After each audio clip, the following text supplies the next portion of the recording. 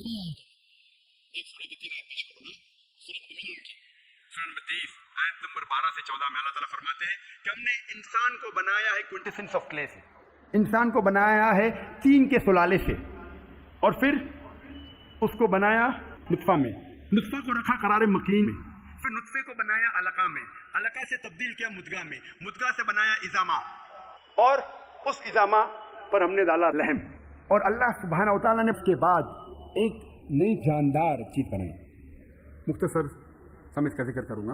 اللہ تعالیٰ فرماتے ہم نے انسان کو طین کے سلالہ سے بنایا، نطفہ میں نے کہا مائنر کوانٹٹی آف لکوڈ سیال کی طرح،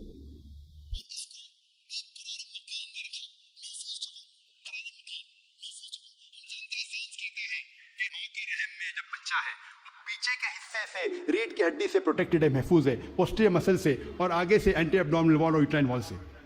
ہم نے پھر بنایا علقہ میں. علقہ کے 3 معنی ہیں، ایک ہے جوک، دوسرا ہے خون کا لوتڑا، اور تیسرا ہے ٹو کلنگ، مطلب چپک کے لٹکنا. علقہ کے 3 معنی. ایک معنی کا ذکر میں کر چکا ہوں کہ جوک ہے، لیچ لائک سبسٹنس.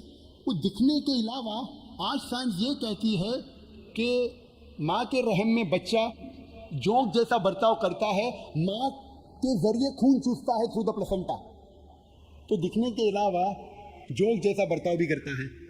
دوسرے معنی ہے خون کا لوتھڑا. آج سائنس یہ کہتی ہے کہ شروع میں بلڈ سرکولیشن شروع نہیں ہوتا ہے، رگوں میں خون بہنا شروع نہیں ہوتا ہے، تو دیکھنے میں اس سٹیج میں، اس مرحلے میں وہ دکھتا ہے خون کا لوتھڑا. تیسرے معنی ہے کہ چپک کے لٹکنا، سم تھنگ وچ کلنگز. آج سائنس یہ کہتی ہے کہ ماں کے رحم میں بچہ چپک کے لٹکتا ہے ماں کے رحم کی دیوار کو. تو تینوں معنی الحمدللہ ثم الحمدللہ جو قرآن مجید میں علقہ کی ہے، تینوں معنی سائنٹیفکلی آج ثابت ہو چکی ہے. اس کے بعد علقہ سے بن جاتا ہے مدغہ. مدغہ کے معنی چبائی ہوئی چیز، اچوڈ لائک لمپ. پروفیسر کیتھ مور نے ایک پلاسٹر لی، اپنے دانت کے درمیان چبائے، اور جب باہر نکالا تو دیکھا کہ وہ دانت کے نشان تھے، اٹ ریزمبل دا سومائٹس، جہاں سے نروز نکلتے ہیں. مدغہ کو اللہ تعالیٰ نے بنایا اضامہ میں، اضامہ مانے ہڈی، اور اس ہڈی پہ ڈالے لحم، لحم مطلب گوشت. اس کے بعد اللہ سبحانہ و تعالیٰ نے ایک نئی جاندار چیز بنائی. اس کے معنی ہے، آج سائنس یہ کہتا ہے کہ اس مرحلے تک جتنے باقی جاندار چیزیں، مثال کے طور پہ خرگوش، مچھلی، انسان، اس کا مرحلہ یکساں ہے. اس کے بعد انسان کا مرحلہ سٹیج ڈیفرنٹ ہے، علیحدہ ہے، اور ہمیں دکھتا ہے صرف ہاتھ پیر انسان کے. جب یہ ساری آیتوں کا ذکر پروفیسر کیتھ مور کے سامنے رکھا، پروفیسر کیتھ مور نے کہا، 80 سوالات جب انہیں پوچھے گئے تھے، انہوں نے کہا یہ سب تو مجھے سائنس نے اب بھی ترقی کیا معلوم پڑا، اور جو بھی نئی چیز انہیں ملی قرآن کے ذریعے، حدیث کے ذریعے، انہوں نے اپنی نئی کتاب میں داخل کیا، اور انہوں نے لکھا دا 3rd addition of the developing human. میں جب میڈیکل کالج میں تھا، ہمیں اگر اچھے مارکس ملنا چاہیے تو ہم ریفر کرتے تھے کتاب پروفیسر کیتھ مور کی ڈیولپنگ ہیومن.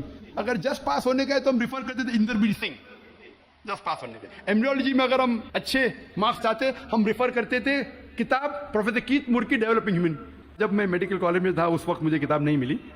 تو 3rd ایڈیشن انہوں نے نئی چیز جو ملی قرآن اور حدیث کے ذریعے، انہوں نے اپنی کتاب میں داخل کی، جس کے لیے انہیں ایوارڈ ملا تھا best medical book written by single author in that year. سب سے بہترین طب کی کتاب جو کسی ایک لیکھک نے لکھی، اور یہ کتاب کا ترجمہ کئی زبانوں میں ہو چکا ہے. اللہ تعالیٰ فرماتے ہیں سورہ حج میں سورہ نمبر 22 آیت نمبر 5 میں کہ ہم نے انسان کو بنایا علقہ سے بنایا مدغہ، کچھ اعضاء بنے ہوئے کچھ نہیں بنے ہوئے، some organ formed some not formed. جب یہ آیت کا ترجمہ دکھایا گیا تھا Thomas Jefferson university Philadelphia USA کے جو ڈین تھے، انہوں نے کہا اگر اس مرحلے پہ ہم کہیں گے کہ یہ پورا انسان ہے، پورے اعضاء بنے ہوئے ہیں تو غلط ہے، کچھ اعضاء نہیں بنے. اگر ہم کہیں گے یہ پورا انسان نہیں ہے تو یہ غلط ہے کہ کچھ اعضاء بنے ہیں. تو قرآن مجید میں جو تفصیل سے ذکر آتا ہے کہ some organ formed some not formed, اس سے بہترین ڈسکرپشن کوئی میڈیکل کتاب میں آپ کو نہیں ملے گی. Partly formed and partly unformed, some cell differentiated some undifferentiated. وقت کی قلت ہونے کی وجہ سے صرف اور 2 سائنٹیفک حقائق کو پیش کروں گا میں. اللہ تعالیٰ فرماتے ہیں سورہ قیامہ میں سورہ نمبر 75 سورہ نمبر 75 آیت نمبر 3 اور 4 میں، انکار کرنے والے جب کہیں گے اللہ سبحانہ و تعالیٰ آخرت کے دن میں ہماری ہڈیوں کو کیسے جوڑے گا. ہم جانتے ہیں مرنے کے بعد دفن ہو جاتے، ہڈیاں مٹی میں مل جاتی ہے، ڈسنٹیگریٹ ہوتی ہے، تو اللہ تعالیٰ آخرت میں ہمارے ہڈیوں کو کیسا اکٹھا کرے گا، کیسے ہمیں پہچانے گا. اللہ تعالیٰ کہتا ہے کہ ان سے کہو کہ اللہ سبحانہ و تعالیٰ صرف ہڈیوں کو اکٹھا نہیں کر سکتا لیکن آپ کی انگلیوں کے پور پور کو پھر سے بنا سکتا ہے. اللہ تعالیٰ کیا کہنا چاہتے ہیں کہ ہڈیوں کو صرف اکٹھا نہیں کر سکتا لیکن آپ کی انگلیوں کے پور پور کو پھر سے اکٹھا کر سکتا ہے. سن 1880 میں سر فرانسس گولڈ نے ایجاد کیا فنگر پرنٹنگ میتھڈ اور کہا کہ کروڑوں لوگوں کے درمیان 2 لوگ میں یکساں فنگر پرنٹس نہیں ہیں. اور آج ہم فنگر پرنٹنگ میتھڈ استعمال کرتے ہیں مجرم کو پکڑنے کے لیے. انٹرپول کرتی ہے، پولیس کرتی ہے، CID FBI CIA جاننے کے لیے مجرم کون ہے. جو 1880 میں ہم نے جانا 130 سال پہلے، 1400 سال پہلے قرآن میں لکھا ہے ہڈیوں کو تو چھوڑو، ہم آپ کی انگلیوں کے پور پور کو اکٹھا کر سکتے ہیں. میں تقریر کے آخری میں پروفیسر تغڑ تغ شان کی مثال پیش کرنا چاہتا ہوں. ہم طبیب پہلے یہ سمجھتے تھے کہ درد کا احساس کرنے کے لیے دماغ کافی ہے، brain is sufficient for realizing the pain. ابھی سائنس ترقی کرنے کے بعد ہمیں پتہ لگتا ہے کہ چمڑیوں میں پین ریسیپٹرز ہے، درد کا احساس کرنے کے آلہ ہے، ریسیپٹرز ہے جو بہت ضروری ہے درد کا احساس کرنے کے لیے، جس کے بنا انسان درد کا احساس نہیں کر سکتا. اسی لیے جب کوئی انسان جل جاتا ہے، جب کوئی انسان زخمی ہو جاتا ہے جلنے کی وجہ سے اور ڈاکٹر کے پاس جاتا ہے، ڈاکٹر ایک سوئی لیتا ہے اور اس جلے ہوئے حصے کو چبوتا ہے. اگر مریض کو درد ہوتا ہے ڈاکٹر خوش ہے، pain receptors intact, pain receptors محفوظ ہے. اگر مریض کو درد نہیں ہوتا ہے ڈاکٹر کو افسوس ہوتا ہے، پین ریسیپٹرز ختم ہو چکے ہیں، مر چکے ہیں. آج ہمیں پتا چلا کہ پین ریسیپٹرز بھی ضروری ہے درد کا احساس کرنے کے لیے. قرآن مجید میں کہا گیا ہے سورہ نساء میں سورہ نمبر 4 آیت نمبر 56 میں آیت نمبر 56 میں، جو لوگ ہماری نشانیوں کا انکار کرتے ہیں ان لوگوں کو ہم آخرت میں آگ میں ڈالیں گے اور جتنی بار ان کی چمڑیاں جلیں گی اتنی بار ہم ان کو نئی چمڑی دیں گے تاکہ وہ درد کا احساس کر سکے. اللہ تعالیٰ کیا کہنا چاہتا ہے کہ جو لوگ ہماری نشانیوں کو جھٹلاتے ہیں، انکار کرتے ہیں، ہم ان کو آخرت میں آگ میں ڈالیں گے اور جتنی بار ان کی چمڑیاں جلیں گی اتنی بار ہم ان کو نئی چمڑی دیں گے تاکہ وہ درد کا احساس کر سکے. اللہ تعالیٰ یہ کہنا چاہتا ہے کہ چمڑیوں میں پین ریسیپٹرز ہے، اگر پین ریسیپٹرز مر گئے تو درد کیسا ہوگا؟ تو درد کا احساس دلانے کے لیے نئی چمڑی دیں گے، جلیں گی نئی چمڑی دیں گے. پروفیسر تغڑ تغ شان وہ ڈین ہیں ایک میڈیکل کالج کے یونیورسٹی تھائی لینڈ میں، اور انہوں نے کئی سال بتائے پین ریسیپٹرز پہ تحقیق کرنے میں. جب ان کو یہ ترجمہ دیا قرآن مجید کی آیت کا، انہوں نے کہا یہ ممکن ہی نہیں ہے، یہ کتاب 1400 سال پہلے پین ریسیپٹرز کے بارے میں ذکر کر رہی، ہم نے تو آج ہی نہیں جانا. وہ ماننے سے انکار کیے. پھر اس کے بعد جب تحقیق کی، دوسرے سائنسداں سے چیک کیا کہ ترجمہ صحیح تھا، اتنے متاثر ہوئے کہ 8ویں کانفرنس ریاض میں سائنٹیفک سائنس آف قرآن میں، اس کانفرنس کے بیچ ہی پروفیسر تغڑ تغ شان نے شہادت دی اور کہا لا الہ الا اللہ محمد رسول اللہ، نہ کوئی معبود اللہ کے علاوہ اور اس کے آخری پیغمبر محمد صلی اللہ علیہ وسلم ہے. وآخر دعوانا الحمدللہ رب العالمین.